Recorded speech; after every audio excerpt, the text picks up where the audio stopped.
সে সময় ওই বাড়িতে অর্ণব, নিতু এবং সৃষ্টি ছাড়াও আরও দুজন মানুষ ছিল স্যার।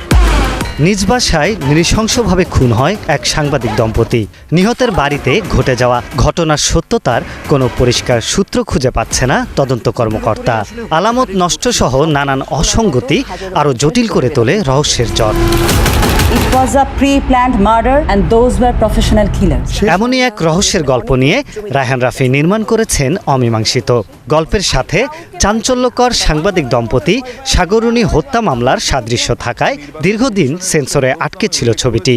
তবে নির্মাতার দাবি ওয়েব ফিল্মটি সত্য ঘটনা থেকে অনুপ্রাণিত নয়। যেহেতু গল্পটা খুবই সেন্সিটিভ, আমরা ওরকম ইন্সপিরেশনেই যাই না, এই আমরা লিখি না ইন্সপায়ার বাই ট্রু স্টোরি। আজকে যদি এটা 5 লক্ষ মানুষ দেখে, সে 5 লক্ষ মানুষ যদি তাকে স্মরণ করে এবং এই ঘটনা নিয়ে কথা বলে, তাহলে অ্যাটলিস্ট গভর্নমেন্ট যেন চেঞ্জ ভাবে যে না, এই কেসটা সমাধান হোক। সোমবার সংবাদ সম্মেলনে হাজির হন ছবিটির কলাকুশলী। এতে সাংবাদিক দম্পতির চরিত্রে অভিনয় করেছেন ইমতিয়াজ বর্ষণ ও তানজিকা আমিন। ইন্টেন্স অনেক সিন ছিল, টিম হয়ে কাজ করা ছাড়া আসলে কোনো কাজই আসলে উপায় থাকে না।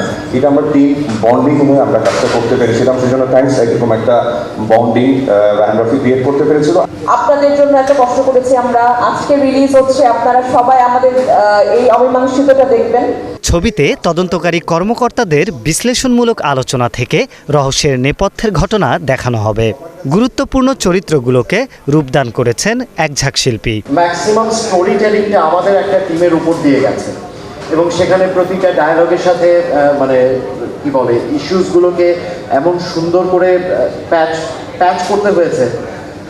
দ্যাট ওয়াজ হরিবল। পুরো নতুন একটা এক্সপেরিয়েন্স, যেটা মানে আমার নতুন একটা শিক্ষাও। তো আমার ভীষণ ভীষণ ভালো লেগেছিল। খুব এনজয় করছি শুটিংটাকে এবং আমার বিশ্বাস দর্শকরাও এই মুভিটাকে খুব এনজয় করবে। এদিন সন্ধ্যায় ওটিটি প্ল্যাটফর্ম আইস্ক্রিনে মুক্তি পেয়েছে এই ওয়েব ফিল্ম।